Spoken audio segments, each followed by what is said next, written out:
Genji versus Vendetta. Doomfist has fallen, but a new question rises. Two warriors, two philosophies. A cyborg ninja who can take down titans, and a talent leader who crushes everything in her path. When two blades collide, only one walks away.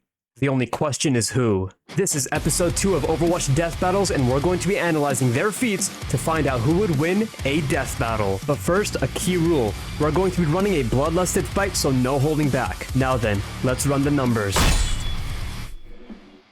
The deciding factors of this fight will be speed and attack potency. Starting with Genji, we already scaled him in a previous episode, so this should be simple.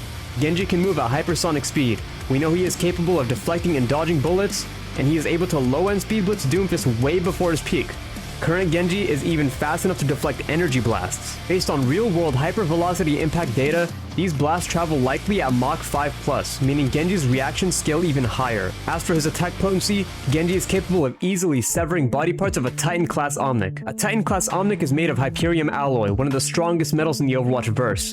This Omnic could casually walk through city blocks without sustaining any damage. Echo's sticky bombs didn't even leave a scratch on this thing. And as stated by Torbjorn, the combined firepower of himself, Reinhardt, Brig, and Basher would not even be enough to dent it. In the Ironclad story mission, they needed to utilize the Mega Cannon at Torbjorn's workshop, and even then they had to wait until the armor plates of the Omnic opened up to reveal the weak spot before firing. Meanwhile, Genji can just sever it without any effort. This means that Genji's attack potency is multi-city block level at minimum. Now then, let's move on to Vendetta. Unfortunately, Vendetta doesn't really have any speed feats to speak of. In her origin cinematic, she is struggling to keep up with the mech in the Colosseo. This mech is pretty immobile, so that's not very impressive at all. As for her fight against Doomfist, she didn't actually speed blitz him. She utilized her surroundings, the darkness, and a distraction to confuse Doomfist.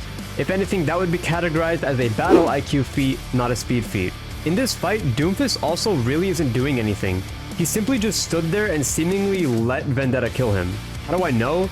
Because Doomfist can level a skyscraper with a single punch, yet the most environmental damage caused by this fight was a couple of broken office computers. Obviously, if Doomfist was trying, there would be a lot more damage. However, we will be generous here and say that Vendetta scales to superhuman speed. Maybe she can't outrun a bullet, but she's fast. As for her attack potency, Vendetta was able to sever the arm of Doomfist, who has the durability of around large building level. We know Doomfist can level a skyscraper with a single punch. Newton's third law states that for every action, there's an equal and opposite reaction. This means that his body must be capable of taking the damage that he deals, or else he'd basically be breaking his arm every time he tried to punch something. Therefore, Vendetta being able to sever Doomfist's arm means that her attack potency must be large building level. And this is consistent with the fact that she can slice a Colosseo mech in half. Mechs that are about the size of small buildings, but likely have higher durability. Her fighting experience is also quite extensive, as she's been a gladiator for 10 years.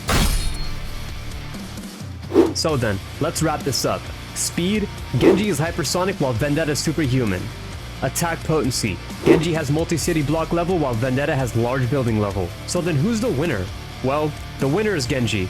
Difficulty, neg diff. This fight is so unfathomably easy for him that it doesn't even belong on a difficulty scale. And also keep in mind that Genji's power scaling can get absolutely insane. If we chain scaled off of Doomfist who dodged lightning, and the fact that Genji is about as fast as Tracer who can literally teleport through time, then Genji's speed can be scaled way higher. And if we consider that the Titan Omnic controlled by Sven simply shrugged off the entire Kyrgyzstani military before Torbjorn powered it down, that gives us very valid grounds to scale Genji far higher than multi-city block level. What I'm saying is I was very generous towards Vendetta in this video and took a very lowball, reasonable estimate for Genji, and even still the fight is a negative difficulty win for Genji.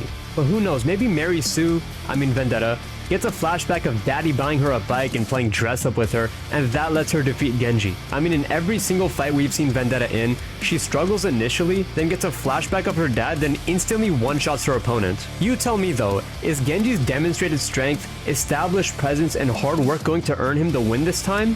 Or is Vendetta's plot armor and the power of daddy flashbacks going to grant her the win? Either way, thank you for watching, and if you made it to the end, please consider leaving a like, comment, and a follow if you want to see more death battles. See you guys next time.